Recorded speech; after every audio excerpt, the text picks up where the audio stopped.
Assalamualaikum warahmatullahi wabarakatuh. Perkenalkan, kami dari kelompok 9 dengan judul materi Pembangunan Sosial dan Ekonomi bagi Kesejahteraan Rakyat atau CSR, yang beranggotakan yang pertama Arya Dilaga, yang kedua Aminullah, yang ketiga Falahul Miftah, yang keempat M. Iqbal Fitriansyah, dan yang kelima Thomas Alwi, yang diampu oleh dosen Dr. Aziza Hussein MPD dan Ibu Dian Sri Andriani SPD Master of Science. Baiklah, tidak perlu berlama-lama lagi kepada teman-teman, harap memperhatikan dan selamat menyaksikan. Pembangunan sosial adalah peningkatan kualitas norma dan nilai dalam peranata sosial yang menghasilkan pola interaksi atau lebih dalam lagi pola relasi sosial, terutama menyangkut hubungan kekuasaan baik antar individu maupun kelompok. Jadi pembangunan sosial adalah perbaikan manusia dalam dimensi sosialnya. Dalam perspektif pembangunan sosial, partisipasi masyarakat bukan sekedar alat atau cara, tetapi tujuan, karena dalam keikutsertaan yang aktif dan kreatif dalam pembangunan, hakikat manusia sebagai makhluk yang memiliki aspirasi, harga diri dan kebebasan diwujudkan dan sekaligus ditingkatkan mutunya. Definisi Corporate Social Responsibility atau CSR berasal dari literatur etika bisnis di Amerika Serikat yang dikenal sebagai Corporate Social Responsibility atau Social Responsibility of Corporation. Kata corporation atau perusahaan telah dipakai dalam bahasa Indonesia yang diartikan sebagai perusahaan, khususnya perusahaan besar. Lihat dari asal katanya, perusahaan itu berasal dari kata corpus atau corpora yang berarti badan. Jadi dapat diartikan CSR adalah sebuah konsep dan tindakan yang dilakukan oleh sebuah perusahaan sebagai rasa tanggung jawabnya terhadap sosial dan lingkungan sekitar di mana perusahaan itu berdiri. Yang selanjutnya yaitu tujuan CSR adalah untuk menciptakan dan memelihara hubungan yang harmonis dengan lingkungan sekitar perusahaan dan bekerja sama untuk memberi manfaat yang besar bagi masyarakat sekitar. Pemerintah dalam hal ini juga berperan penting dalam mengatur kegiatan produksi perusahaan.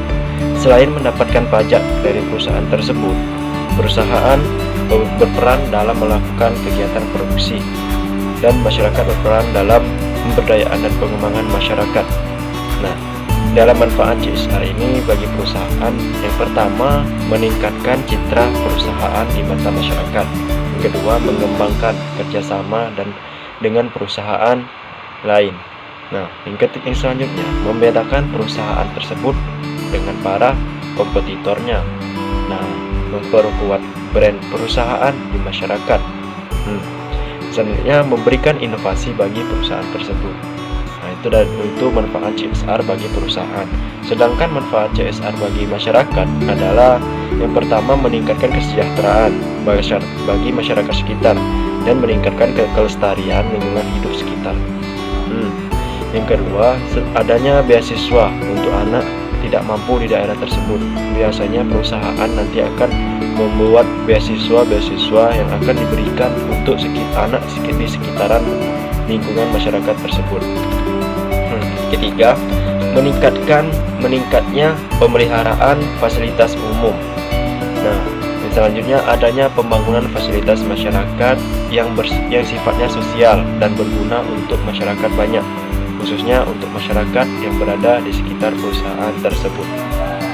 Itulah selanjutnya akan dijelaskan oleh teman saya. Perkembangan CSR di Indonesia.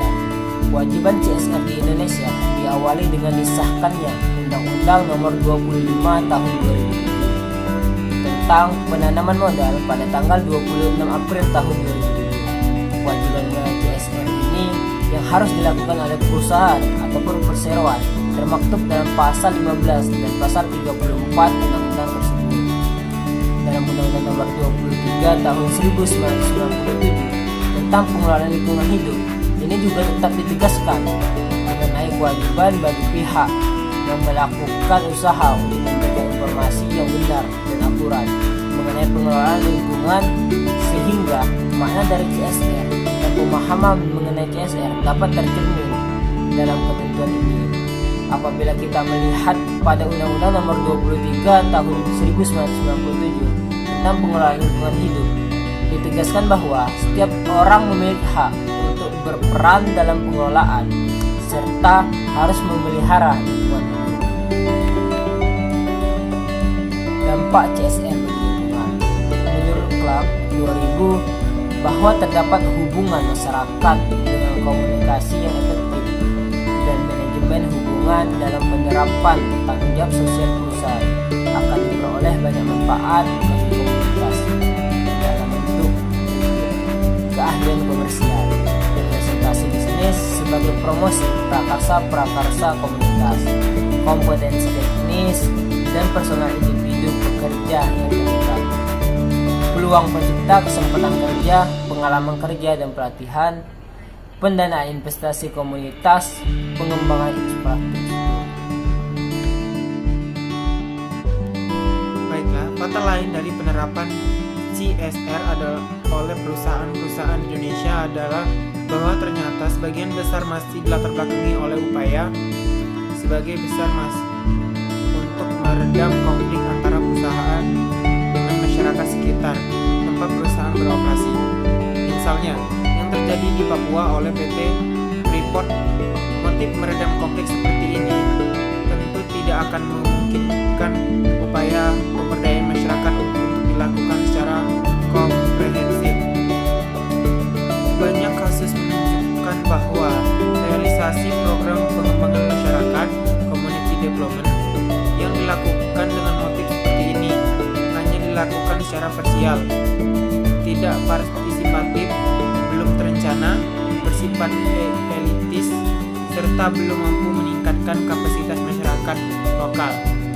Kesimpulan, program CSR yang berkelanjutan diharapkan dapat membantu menciptakan kehidupan masyarakat yang lebih sejahtera dan mandiri.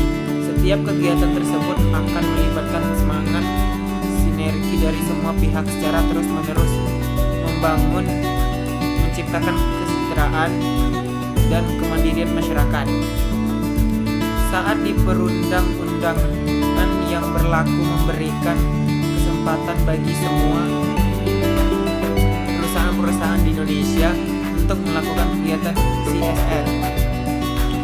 Demikian, selain perusahaan tersebut mampu bertahan dengan aktivitas ekonominya, mereka juga tidak memutuskan hubungan dengan modal sosial yang diperolehnya dari masyarakat dan lingkungan.